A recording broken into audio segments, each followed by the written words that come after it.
Hello channel, I apologize for the lateness of this video. However, I was trying to clean up some of the background noise, and the microphone that I'm using is really sensitive, so that's been somewhat problematic. However, we are posting a video about Whistle in the Dark, which is the ranged weapon that I talked about on Monday's video that Minerva has for sale. As you can see here, Whistle in the Dark is a legendary, and as far as I can tell, every time I've made it, it comes with the same stat, which is damage increases with the night, which I haven't found particularly useful because the night has been shortened in the game, plus 50% VATS hit chance, and plus 1 perception. If you want to make it, you just go over the weapons workbench, go to craft, go down to machine guns, go almost all the way down to the bottom, and Whistle in the Dark. And the short radium rifle is the only thing lower. Not sure why it's below this, but it is.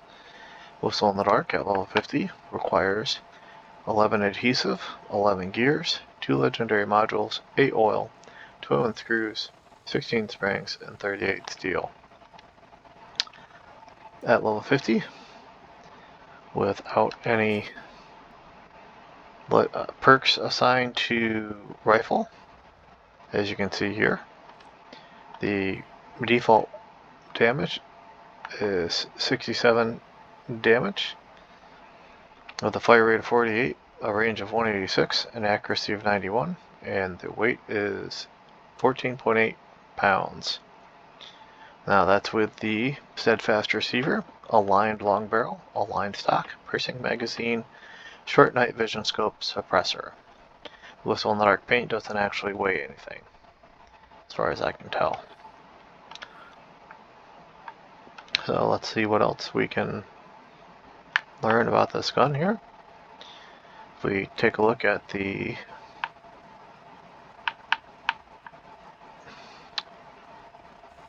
modifications, available modifications, you can see that I've got 42 out of 43 available modifications unlocked for this gun. So it starts with the steadfast receiver, as I stated. The automatic receiver lowers the damage to 64, but increases the fire rate to 75, lowers the range to 174, and the accuracy to 90.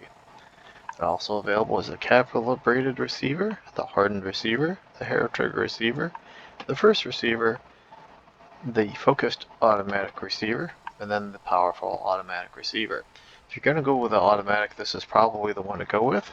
This increases your damage to 71, increases the fire rate to 75, and then the range is still 174 and the accuracy is 90. If you want to go with prime instead, the ultrasight 5.56 rounds will be needed.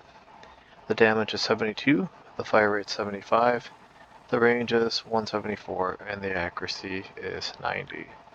So you're not really getting a huge increase here. Your damage goes up by 1, your weight is more. Your weight is less rather, by about a pound. But your range and accuracy don't change.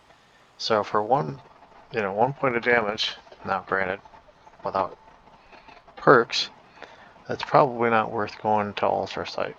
But I've been wrong before. Prime receiver, of course, is 75 damage. Fire rate is 40. The range goes up to 186, and the accuracy goes up to 91. Standard receiver has a damage of 50, fire rate of 40, range of 186, and accuracy 91. And you have the true receiver, the refined receiver, the severe receiver, the steadfast receiver, as I said, is what comes with it. The tweaked automatic receiver, the vicious receiver, the vigorous receiver, scorch killer's receiver. Usually the vicious receiver, vigorous receiver here. Hang on. One of these here. Hardened receiver, there we go. 59. Let's check them here real quick. Okay. So the one that usually has the most damage is the hardened receiver, which is a damage of 59. The powerful automatic receiver is 55, and the prime receiver is also 59. So yeah. Hardened receiver has a fire rate of 80, or 40 rather, and range of 186, accuracy of 91. So those are the receivers. The aligned long barrel is what's pretty much changing your range and accuracy. The standard long barrel gives you a range of 186 and an accuracy of 91. None of the barrels change or damage. Also have a standard short barrel, a stabilized long barrel, a stabilized short barrel, a true long barrel, a true short barrel, and then the aligned short barrel. So the one with the most amount of range is the true long barrel with a range of 186, which the aligned long barrel also has.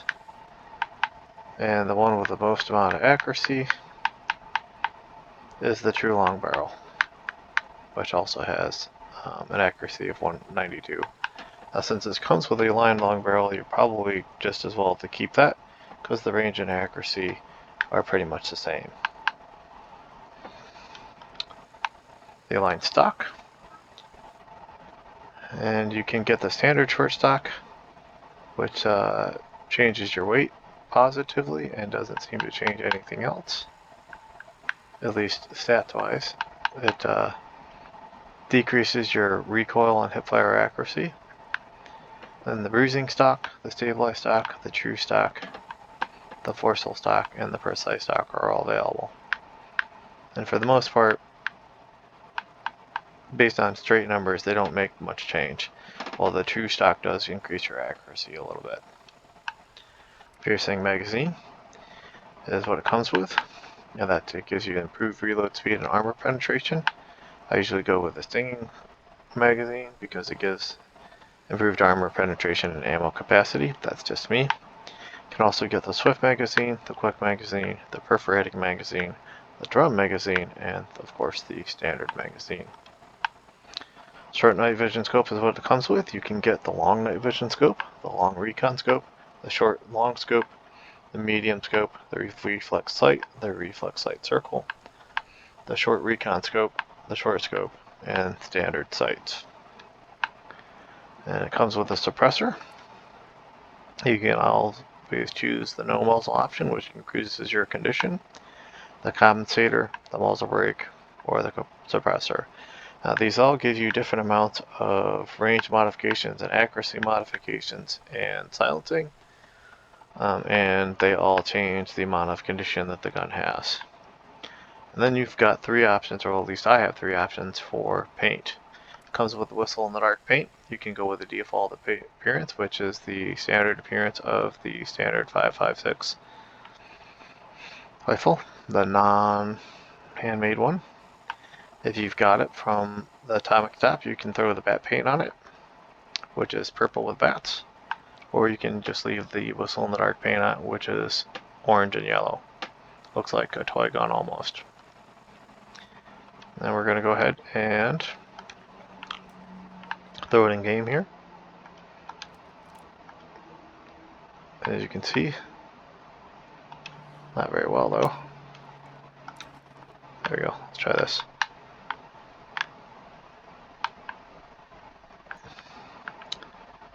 It's the sword scope's very clean, the suppressor's very clean. Not a bad paint job scheme for any stretch of the imagination, but also not really super advantative.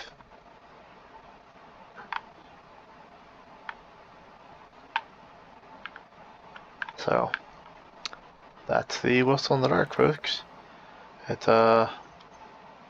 has a clip size of 20 in the default stand, and as I mentioned, it's got night vision scope, and it's got a reasonable amount of magnification, as you can see on screen now. So if you like this content and would like to see more, please like and subscribe. If you have other requests for other content you would like me to cover, please let me know. Thanks, folks.